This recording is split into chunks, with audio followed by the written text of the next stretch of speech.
Welcome to good study. चाहे आप किसी भी एग्ज़ाम की तैयारी कर रहे हों, एसएससी हो, बैंकिंग हो, ग्रुप डी हो, एनटीपीसी हो या फिर कोई अदर स्टेट एग्ज़ाम हो, तो ये वीडियो आप लोग ज़रूर देख लीजिएगा, क्योंकि ये सारे क्वेश्चन 1998 से लेकर 2022 तक जो एग्ज़ाम में पूछे गए क्वेश्चन हैं वही क्वेश्चन हम यहाँ पर लेकर आए हैं। यहाँ पर आपके टाइम वेस्ट नहीं किए जाएंगे। चलिए फटाफट शुरू करते हैं। पहला क्वेश्चन स्क्रीन पर दे रखा है। कहा गया है एक संख्या x 7 से विभाज्य है। जब इस संख्या को 8, 12 और 16 से विभाजित किया जाता है तो प्रत्येक मामले में शेषफल 3 रहता है, तो x का न्यूनतम मान क्या होगा। ये क्वेश्चन इतना बड़ा दे रखा है, लेकिन ज़रा ध्यान से पढ़िएगा, इसमें एक ट्रिक लगा हुआ है। वो क्या है, शुरू में ही कहा गया है कि संख्या जो है ये 7 से विभाज्य है, अर्थात option A B C D में से जो 7 से विभाज्य होगा वही इसका सही आंसर हो जाएगा। 149 देख लीजिए, इसमें 7 से भाग दीजिए, 7 दूनी 14, 7 से कम 7, 2 बच गया, ऑप्शन 1 गलत हो जाएगा। बी को देख लीजिए, 7 दूनी 14 बच गया 1, 1 पे 0 10, ये 7 से नहीं कटेगा, तो बी भी गलत हो जाएगा। सी को देख लीजिए, 7 दूनी 14, 7 है तो 7 से कम 7, तो ये सी जो है ये 7 से कट रहा है, तो ऑप्शन नंबर सी इसका सही आंसर हो जाएगा। 148 देखिए, ये भी 7 से नहीं कटेगा, तो यहाँ पर ट्रिक कौन सा काम कर रहा था, शुरू में लिखा था कि ये 7 से विभाज्य है, यही इसका ट्रिक था। चलिए नेक्स्ट क्वेश्चन स्क्रीन पर दे रखा है। 142 का स्क्वायर माइनस 1 संख्या किससे विभाज्य है। इसमें हमें क्या करना है, चलिए देख लेते हैं। यदि हम 1 को स्क्वायर कर दें तो क्या होगा, फिर भी इसका वैल्यू 1 ही रहेगा, तो कोई फर्क इस पर नहीं पड़ेगा। शुरू में क्या दे रखा है, 142 का स्क्वायर, माइनस लगा है तो माइनस लगा दीजिए। अब क्या हो गया, ये हुआ ए स्क्वायर माइनस बी स्क्वायर। इसका सूत्र क्या होता है, ए प्लस बी इंटू ए माइनस बी, ये इसका सूत्र होता है। ए के स्थान पे 142 रखिए प्लस बी के स्थान पे 1, फिर क्या होगा 142 माइनस 1। अब यहाँ पर होगा नीचे 143 गुना 141 करा, यह किससे विभाज्य होगा। ऑप्शन देखिए 49, क्या 49 को पढ़ेंगे तो 143 आएगा, नहीं आएगा, 141 भी नहीं आएगा, तो ऑप्शन नंबर ए तो ऐसे ही गलत हो गया। 9 को देख लीजिए, 9 को पढ़िए, क्या 9 को पढ़ेंगे तो 143 आएगा, नहीं आएगा, 9 का टेबल में 141 भी नहीं आएगा, तो ये भी गलत हो गया। सी को देख लीजिए, 13, 13 को पढ़िए, 13 कम 13 बच गया 1, 1 पे 3 13, 13 कम 13, तो ये 13 से 143 कट रहा है। अब डी में देख लीजिए 7 है, 7 से काटिए 143 को, ये कटेगा, नहीं कटेगा, 7 दूनी 14, 3 बच गया। इसमें देखिए 7 दूनी 14, 1 बच गया, तो सी जो है 13 से 143 कट रहा है, तो इसका सही आंसर क्या होगा, ऑप्शन नंबर सी 13 हो जाएगा। उम्मीद करते हैं ये क्वेश्चन भी सभी को समझ में आ गया होगा। ये नंबर सिस्टम का पार्ट 13 है। यदि आपको ये समझ ना आया हो तो बाकी के वीडियो आप लोग देख लीजिए, फिर ये आपको समझ में आ जाएगा। यदि आप वीडियो पहली बार देख रहे हैं तो इस चैनल गुड स्टडी को जरूर सब्सक्राइब कर लीजिएगा। इस तरह के वीडियो डेली सुबह को अपलोड कर दिए जाते हैं। चलिए अगला क्वेश्चन स्क्रीन पर दे रखा है। वह सबसे बड़ी संख्या कौन सी है जो 411, 684, 821 को विभाजित करने के फलस्वरूप क्रमशः 3, 4, 5 के शेषफल देती है। तो कहने का अर्थ यह हुआ कि जो हमें शेषफल दिया गया है, पहले हम क्या करेंगे, इन तीनों संख्या से घटा लेंगे। तो 411 में से हम 3 घटाएंगे, कितना होगा, 408 हो जाएगा। फिर 684 में से 4 घटाएंगे तो कितना होगा, 680 हो जाएगा। 821 में से 5 घटाएंगे तो कितना होगा, 816 हो जाएगा। निकालना है सबसे बड़ी संख्या, अर्थात यहाँ पर HCF की बात हो रही है, महत्तम की बात हो रही है। तो 408, 680 और 816 का महत्तम क्या होगा? चलिए ऑप्शन देखिए। 204 को हम पढ़ेंगे 2 बार तो 408 होगा, लेकिन 204 को जब हम पढ़ेंगे तो 680 कभी भी नहीं आएगा। फिर बी को देख लीजिए, 254 का यदि हम पहाड़ा पढ़ेंगे 680 आएगा? कभी नहीं आएगा, तो ये भी इसका गलत हो जाएगा। सी में देखिए 146 में ना तो 408 आएगा ना ही 680 आएगा, तो ये भी गलत हो जाएगा। डी देखिए 136 दे रखा है, 136 को जब हम 3 बार पढ़ेंगे तो कितना होगा? 408 होगा।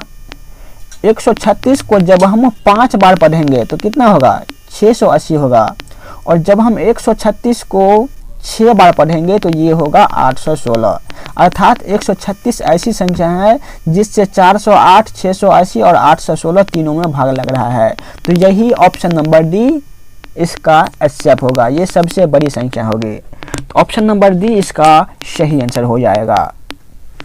चलिए अगला क्वेश्चन स्क्रीन पर दे रखा है। यदि 17 पे पावर 200 को 18 से विभाजित किया जाए तो शेषफल क्या होगा? चलिए इसको हम आसान तरीके से करेंगे। ऊपर में लिखिए 17 पे पावर कितना है? 200 है। भाग देना है 18 से, तो नीचे लिखिए 18। अब देखिए 18 से 17 कितना कम है? कहेंगे 1 कम है। ये कम है तो इसीलिए हम यहाँ पर माइनस लिखेंगे। माइनस कितना? 1। पावर 200 है तो पावर 200 को लिख दीजिए। -1 को चाहे कितनी बार पढ़ेंगे तो वो कितना होगा? वो 1 ही होगा। लेकिन ऊपर में सम संख्या है तो ये प्लस होगा कि माइनस होगा? ये प्लस हो जाएगा, +1। यदि यहाँ पर 201 होता तो क्या होता? माइनस हो जाता। तो यहाँ पर 1 क्या होगा? 1 जो है ये होगा शेषफल। इस क्वेश्चन का सही आंसर क्या होगा? Option number A 1। हाँ, एक बात और, यदि किसी संख्या के पावर में कोई सम संख्या दे रखा हो, अर्थात 2, 4, 6 चाहे कुछ भी हो, वो सम होना चाहिए, तो उस संख्या में हमेशा किससे भाग लेगा? जितना संख्या दे रखा है उसमें +1 कर दीजिए। मान लीजिए 7 पे दे रखा है 200, तो ये किससे भाग लेगा? 7 में हम प्लस कर देंगे 1, 8, तो ये 800 से भाग लग जाएगा इसमें। इतना बातें आपको याद रखना है। चलिए अगला क्वेश्चन स्क्रीन पर दे रखा है। यदि 100 और 1000 के बीच के किसी पूर्णांक के अंकों का योगफल संख्या से घटाया जाए तो परिणाम सदैव होता है 6 से विभाज्य, 2 से विभाज्य, 9 से विभाज्य और 5 से विभाज्य। ये आप लोगों को याद करना है कि ये हमेशा 9 से विभाज्य होगा। ये 9 से विभाज्य कैसे होगा? चलिए एक बार देख लेते हैं। मान लीजिए संख्या है 138, ठीक है, ये संख्या है। इसमें अंक का योग कितना होगा? 8, 3, 11, 1, 12। तो इसमें से 12 घटाइए, कितना बचेगा? कहेंगे 126 बचेगा। अब देखिए 1, 2 और 6 दे रखा है, तो 6, 2, 8, 1, 9 हो रहा है, तो ये 9 से कट रहा है, तो ये क्या होगा? ये 9 से कटेगा। मान लेते हैं संख्या है 576, इसके अंकों का योग कितना होगा? 7, 6, 13, 5, 18। इसमें से हम 18 घटाएंगे, कितना होगा? 558 होगा। अब देखिए 558 में अंक का योग कितना है? 8, 5, 13, 5, 18। 18 में 9 से भाग देंगे तो ये भी 9 से कट जाएगा। तो चाहे 3 अंक की संख्या लेंगे तो वो हमेशा 9 से कटेगा। ऑप्शन नंबर सी जो है 9 इसका सही आंसर हो जाएगा। चलिए अगला क्वेश्चन स्क्रीन पर दे रखा है। यदि आप हमारे टेलीग्राम ग्रुप से जुड़ना चाहते हैं तो उसका लिंक डिस्क्रिप्शन में दे दिया गया है, वहां से आप हमारे टेलीग्राम ग्रुप को ज्वाइन कर सकते हैं। वहां पर आपको सारे वीडियो एक साथ मिल जाएंगे। कहा गया है एक संख्या n है जो 6 से विभाज्य है लेकिन 4 से विभाज्य नहीं है, तो निम्न में से क्या पूर्णांक नहीं होगा? यहाँ पर कह रहा है कि कौन सा पूर्णांक नहीं होगा। संख्या है जो 6 से भाग लगता है लेकिन 4 से नहीं लगता है। तो संख्या हो क्या सकता है, एक तो 6 मान लें, इसमें 6 से भाग लगेगा और 4 से भाग नहीं लगेगा। यदि हम 12 को मानते हैं तो 12 में 4 से भाग लगता है, इसलिए हम 12 को यहाँ पर नहीं मानेंगे। फिर 6 को 3 बार पढ़िए, 18 होगा। 18 में 4 से भाग लग रहा है, नहीं लग रहा है, तो 18 भी मान लेते हैं। तो इन दोनों का हम उदाहरण लेंगे और इस पर प्रूफ करेंगे कि ये संख्या क्या हो सकता है। तो यदि हम 6 में, अब ऑप्शन को देख लीजिए, n/3 दे रखा है, तो 6 में 3 से भाग देंगे तो क्या होगा, 2 आएगा, जो कि एक पूर्णांक है। यदि हम 6 में 2 से भाग देंगे तो कितना होगा, 3 आ जाएगा, ये भी पूर्णांक है। यदि हम 6 में 6 से भाग देंगे तो क्या होगा, 1 होगा, ये भी पूर्णांक है। लेकिन 6 में 12 से भाग लगेगा, नहीं लगेगा, ये दशमलव में आ जाएगा। चलिए अब 18 को देख लेते हैं। 18 में यदि हम 3 से भाग देंगे तो कितना होगा, 6 होगा। 18 में यदि हम 2 से भाग देंगे तो 9 होगा। 18 में हम यदि 6 से भाग देंगे तो ये 3 होगा। लेकिन 18 में 12 से भाग नहीं लगेगा। तो ऑप्शन नंबर डी जो है इसका सही आंसर होगा n/12। तो 12 होने के लिए क्या है कि इसमें 4 से भाग लगना चाहिए, लेकिन 4 को यहाँ पे अपवाद में रखा गया है। तो ऑप्शन नंबर डी जो है इसका सही आंसर होगा। अगला क्वेश्चन स्क्रीन पर दे रखा है। विभाजन के एक योगफल में विभाजक भागफल का 12 गुना तथा शेषफल का 5 गुना है। तदनुसार यदि उसमें शेषफल 36 हो तो भाज्य कितना होगा। भाज्य बराबर होता क्या है, भाज्य बराबर होता है भाजक गुना भागफल जोड़ शेष, ये होता है भाज्य का सूत्र। यहाँ पर दे रखा है शेषफल जो है 36 है, तो शेषफल ये 36 दे रखा है। ऊपर में कह दिया गया है कि विभाजक जो है ये भागफल का 12 गुना और शेषफल का 5 गुना है। तो शेषफल तो 36 दे रखा है, तो 36 को 5 से गुना कर दीजिए, कितना हो जाएगा, 180 हो जाएगा। तो विभाजक कितना हो गया, 80 होगा, 180 होगा। फिर कहा गया है ये भागफल का 12 गुना है, तो भागफल कितना होगा, लिखिए भागफल।